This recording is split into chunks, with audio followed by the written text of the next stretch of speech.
I'm going to give you 10 rules for profitable self-discipline. These are rules of my own making. They're very homely, some of them, but they'll be very helpful. And number one is keep cool when other people get hot. I know you can agree with that one, but I'm not so sure that you'll always live up to it. We're inclined, all of us, to get hot when the other fellow gets hot. Say angry things when the other fellow starts saying angry things.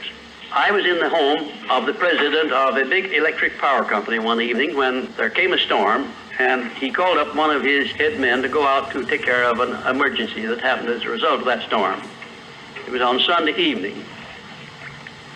The man was gone about 2 hours, and when he came back, he came up on the front porch of the home of this man and called him out on the porch, and I never heard a man get such a tongue lashing in all my life as this president of the electric power company gets. Says, you blankety blank blank, you think because you're the president of the company, blankety blank blank, and I'm just as good as you are, blankety blank blank. Oh, it was terrific. I only heard one side of the conversation because there was only one side of it. One man was doing all the talking, and one man was doing all the listening. And after this had been going on for fully 3 minutes, the other man ran out of wind and had nothing more to say. He was mad, you see, because they'd called him out on this stormy night.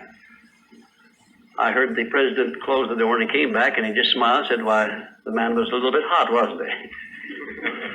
That's all he said. A little bit hot, wasn't he? I expected any moment to hear fists begin to fly out there. But you see, there was a man who had risen to great heights of achievement financially, and he had done it by self-discipline in every respect. And he didn't propose to allow a workman who had been temporarily unbalanced by his anger to throw him off balance and make him stoop to that level. He just didn't propose to have that done. And you'll notice when you get into an argument with anyone, and you're apt to if you don't watch yourself, that if you just remain silent while the other fellow is blowing off his top, he finally gets to the point where he's got no more top to blow off. Then if you want to get in a few words of your own, that's a mighty good place to do it. It's a mighty fine thing if the words that you get in are not the kind of the words you've been hearing. In other words, if you say something back kind in return, it's far better for the other fellow and far better for you. It shows you to be the bigger of the two persons. Now, anybody can get mad and blow his top because of what somebody does or says, and it's happening all the time.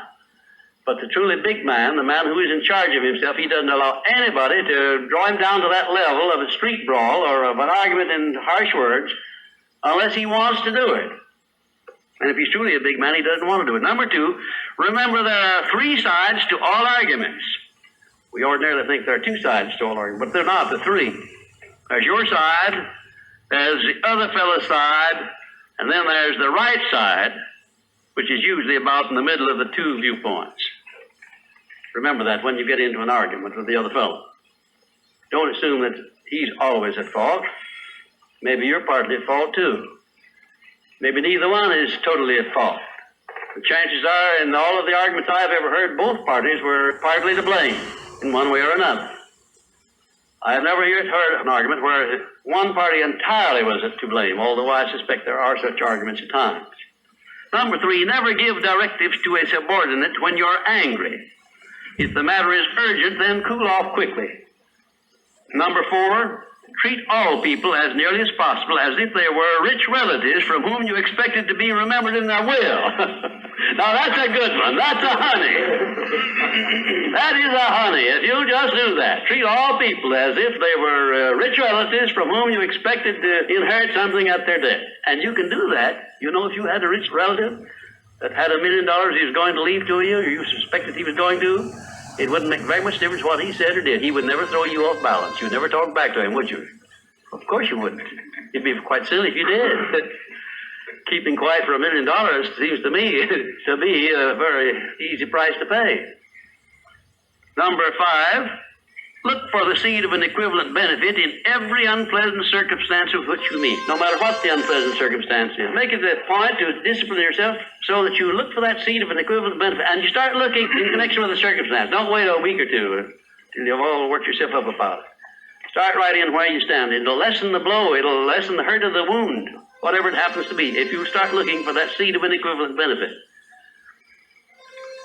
And number 6, learn the almost forgotten art of asking questions and then listening to the answers instead of getting the other fellow told off. It gives you an awful lot of satisfaction when you're angry to get the other fellow told, doesn't it? And the temptation is very great to do that. I know, because I've been there many times. Don't do it. Be bigger than that. Listen to what the other fellow has to say, and then when somebody makes a statement that you're not sure about, learn to ask this one question. It's one of the most important questions in life. It'll serve more purposes than any other short question that I can think of. When somebody makes a statement that you're not sure about, or that you doubt, or that you question, ask a 4-word question. How do you know? And then wait for an answer and see him squirm. Oftentimes there is no answer. People make wild statements that they can't back up. And instead of getting into an argument and making an incident out of the matter and getting yourself worked up into an argument, let the other fellow stew in his own fat by putting him over the barrel of that question, how do you know? I had a clergyman in my class once who was very, I just don't know exactly how to describe him. He was a fanatic, you might say, on the subject of religion. And he was sure that he knew exactly what was going to happen to me after death. He said so in no uncertain terms, not in the class, but in a private conversation. And he raved and ranted for quite a little while about it. And when he got through, I said, how do you know, Parson? And that really put him over the barrel. He said, that's the way I feel about it. That's my faith. I said, well, now, having belief and faith is one thing, but having evidence is something else again. How do you know what's going to happen to me after I die? I don't know, and I doubt that you do. How do you know? Well, he never did give me a satisfactory answer. There are a lot of questions that come up in life in connection with which if you'll ask that one thing, how do you know, you'll find that the other fellow will be off balance, and you don't need to make an incident out of what he says. You don't need to get mad at what he says. 7, never say or do anything which may influence another person without first asking yourself this question. Will it benefit him or hurt him? And if it will hurt him, don't do it. Don't say anything or do anything that would hurt another person under any circumstances, no matter how much he may deserve it.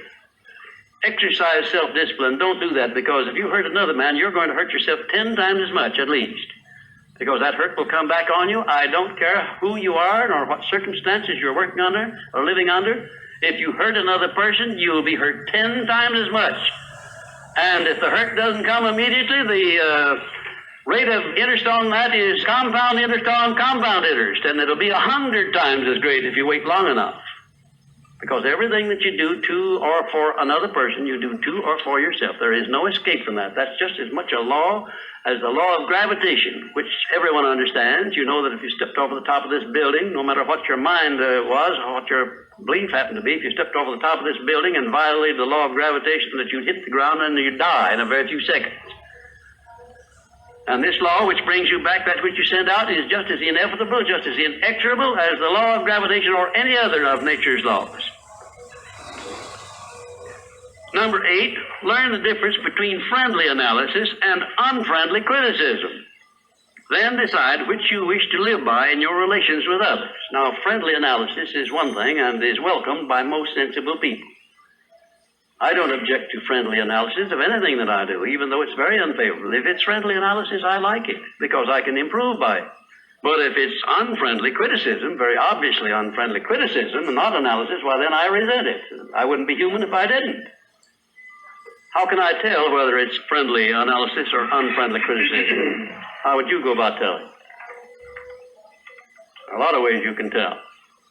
You can tell by your relationship to the person who's making it, whether it's friendly or unfriendly to begin with. If it's an enemy, obviously I discount it right off the bat, because you almost know it's going to be unfriendly criticism. I can tell also by the tone of voice in which he does it, by the manner in which he does it.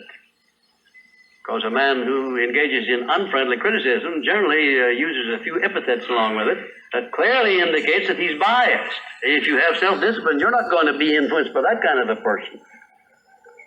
And number 9, remember that a good leader in any calling is one who can take orders as cheerfully as he gives them.